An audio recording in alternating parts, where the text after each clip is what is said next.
Assalamualaikum warahmatullahi wabarakatuh. Baik Bapak Guru hebat, salam merdeka belajar. Saya Afnia Ningsi, guru di SMK Negeri 1 Sutra, Kabupaten Pesisir Selatan, Provinsi Sumatera Barat. Setelah saya mengikuti pelatihan mandiri di platform Merdeka Mengajar, maka pada kesempatan ini saya akan melakukan aksi nyata pada topik Merdeka Belajar, yaitu menyebarkan pemahaman Merdeka Belajar. Adapun tujuan dari pelatihan mandiri di platform Merdeka Mengajar pada topik Merdeka Belajar ini adalah: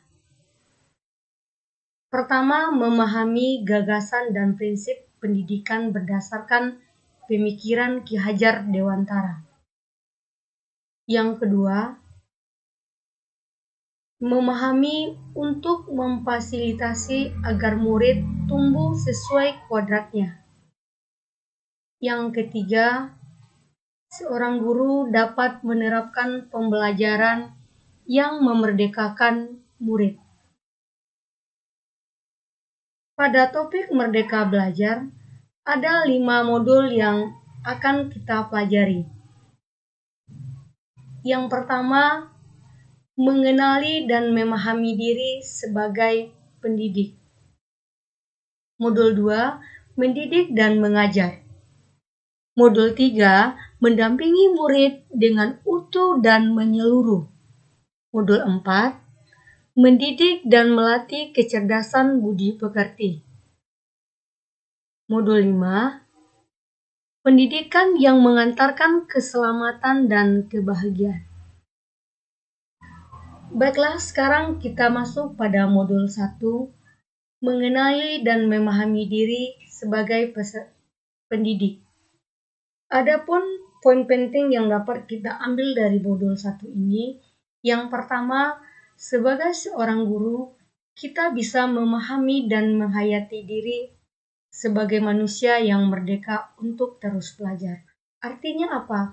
Seorang guru, kita tidak harus berhenti pada pendidikan kita, tetapi kita harus update ilmu pengetahuan sesuai dengan kebutuhan zamannya.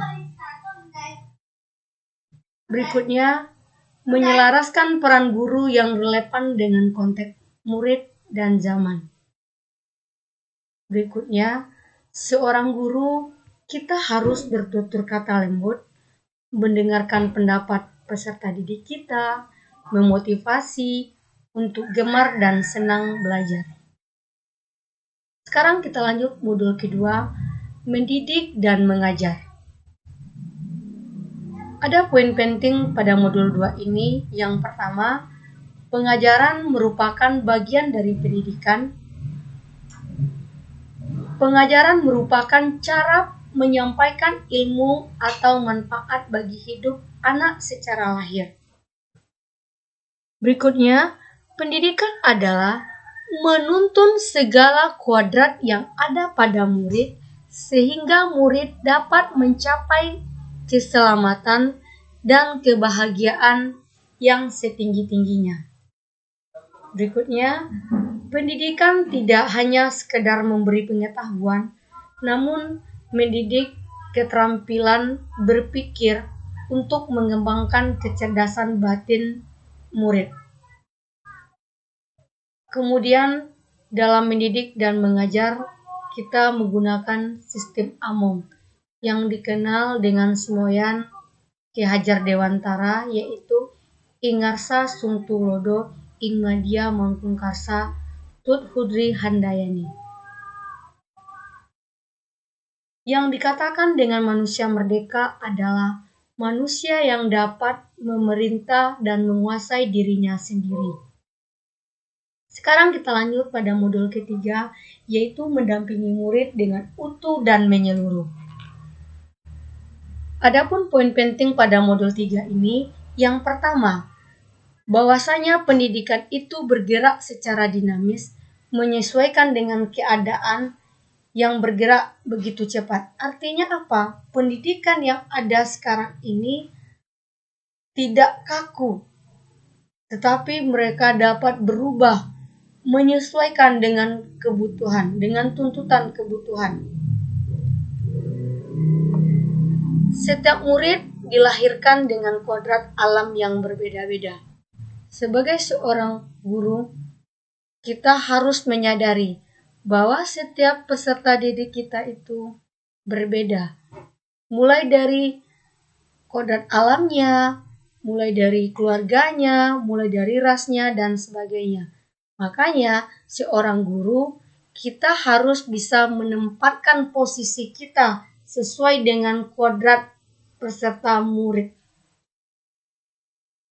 Kita seorang guru sebagai manusia tidak bisa mencegah perubahan zaman, sehingga cara mendidik dan mengajar yang kita lakukan harus dapat disesuaikan dengan perkembangan zaman yang ada. Artinya apa? Pendidikan zaman kolonial tidak bisa kita terapkan di zaman sekarang. Di mana sama kita ketahui di zaman sekarang pendidikan sudah menggunakan yang namanya aplikasi teknologi. Kemudian guru dapat merancang pembelajaran yang berkelanjutan, terbuka, dan berdasarkan kebudayaan bangsa yang dikenal dengan asas trikon, yaitu kontinu, konvergen, dan konsentris. Sekarang kita lanjut pada modul keempat, yaitu mendidik dan melatih kecerdasan budi pekerti. Budi pekerti merupakan perpaduan antara gerakan pikiran, perasaan, dan kehendak atau kemauan sehingga menimbulkan tenaga. Pendidikan juga merupakan perpaduan cipta, rasa, dan karsa.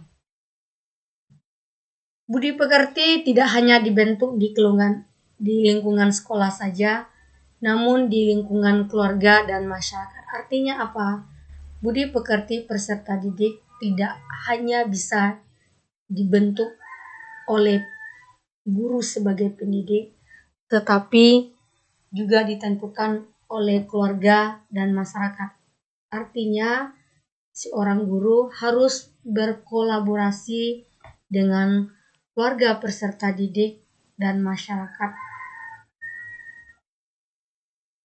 Kodrat anak diibaratkan kertas yang sudah terisi penuh, yang terisi dengan berbagai macam tulisan dan coretan.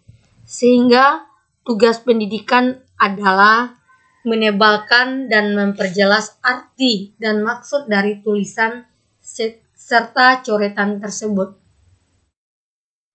Sekarang kita lanjut modul ke-5, pendidikan yang mengantarkan keselamatan dan kebahagiaan. Adapun poin penting dalam modul 5 ini, yang pertama, sebagai seorang guru, kita tidak hanya mengajarkan ilmu pengetahuan saja, tetapi juga memantau dan membimbing peserta didik untuk menemukan pemahaman yang bermakna. Seorang guru, kita harus menyadari bahwasanya perspektif kita sebagai guru itu tidak akan selalu sama dengan perspektif peserta didik kita. Fungsi pendidikan menurut Ki Hajar Dewantara adalah mengantarkan peserta didik agar siap hidup dan mampu mengisi zamannya. Jadi dapat disimpulkan bahwa pendidikan menurut Ki Hajar Dewantara adalah menuntun segala kuadrat yang ada pada anak-anak agar mereka dapat mencapai keselamatan dan kebahagiaan yang setinggi-tingginya, baik sebagai manusia maupun sebagai anggota masyarakat. Baiklah, sekian pemaparan saya pada topik Merdeka Belajar. Semoga bermanfaat. Assalamualaikum warahmatullahi wabarakatuh.